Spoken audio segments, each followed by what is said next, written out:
আর প্রিয়তমা হিট হতে না হতেই শাকিব খানকে নিয়ে নতুন সিনেমার ঘোষণা দিয়ে দিয়েছেন জনপ্রিয় পরিচালক হিমেল আশরাফ। আসসালামু আলাইকুম রহমতুল্লাহ। সবাই কেমন আছেন? আশা করি সবাই অনেক অনেক ভালো এবং সুস্থ আছেন। সবাইকে স্বাগতম জানাচ্ছি আমাদের আরেকটি নতুন ভিডিওতে। প্রতিদিনের মতো আমি আপনাদের রিয়াদ ফারুকি।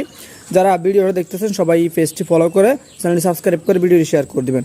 তো দর্শক, আপনারা জানেন গতকাল থেকে শুরু হয়েছে ঢাকা সিনেমার জনপ্রিয় চিত্রনায়ক শাকিব খানের প্রিয়তমা, যে সিনেমা নিয়ে ইতিমধ্যে সারা বাংলাদেশ শাকিব খানকে যারা ভালোবাসে, চলচ্চিত্র জগৎকে যারা ভালোবাসে, চলচ্চিত্র জগৎকে যারা ভালোবাসে, যারা বাংলা সিনেমাকে ভালোবাসে, তারা কিন্তু ইতিমধ্যে হলের দিকে ছুটছেন। কেন ছুটছেন?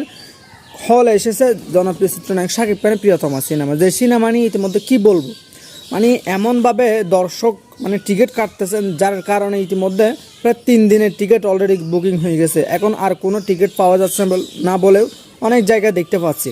তো প্রিয় দর্শক, ইতিমধ্যে শাকিব খানের প্রিয়তমা সিনেমাটি হিট হতে না হতেই এবার শাকিব খান এবং ইদি কাপালকে নিয়ে পরিচালিত প্রিয়তমা সিনেমার পরিচালক হিমেল আশরাফ তিনি নতুন একটি সিনেমার ঘোষণা দিয়েছেন, যেটা ইতিমধ্যে ব্যাপকভাবে ভাইরাল। যেখানে আপনারা ইতিমধ্যে একটি স্ক্রিনশট দেখতে পাচ্ছেন। কোনো এক দর্শক তাকে অনুরোধ জানিয়েছেন যে যাতে এসে বাংলাদেশে এসে সিনেমাটি দেখে। যেহেতু তার সিনেমা, তাকে দেখতে বলা হচ্ছে। সেই ব্যক্তি বলতেছেন যে সবার সাথে গিয়ে সিনেমাটি দেখতে। সে বলতেছে আমি যাব, অবশ্যই আমি যাব, আমি আপনার কথা রাখার চেষ্টা করি। এবং তার পাশাপাশি তিনি ইতিমধ্যে যে কথাগুলো বলেছেন, তিনি বলতেছেন যে মূলত সামনে ঈদে কিন্তু মায়া নামে একটা সিনেমা আসতেছেন। যদিও হয়তো এটা বা শাকিব খানের মতো শাকিব খানকে নিয়ে করবেন কিনা বা কাকে নিয়ে করবেন, যেহেতু ইতিমধ্যে শাকিব খানকে নিয়ে হিট হয়েছেন তিনি, অবশ্যই শাকিব খানকে অফারটা করবেন। যদি বাকিটা আমরা দেখতে পাই, বাকিটা পরবর্তীতে দেখা যাবে কাকে নিয়ে করতেছে। আর প্রিয়তমা সিনেমাটি যেহেতু ইতিমধ্যে মার্কেট পেয়ে গেছে, এটা নিয়ে তার কিছু বলার নাই।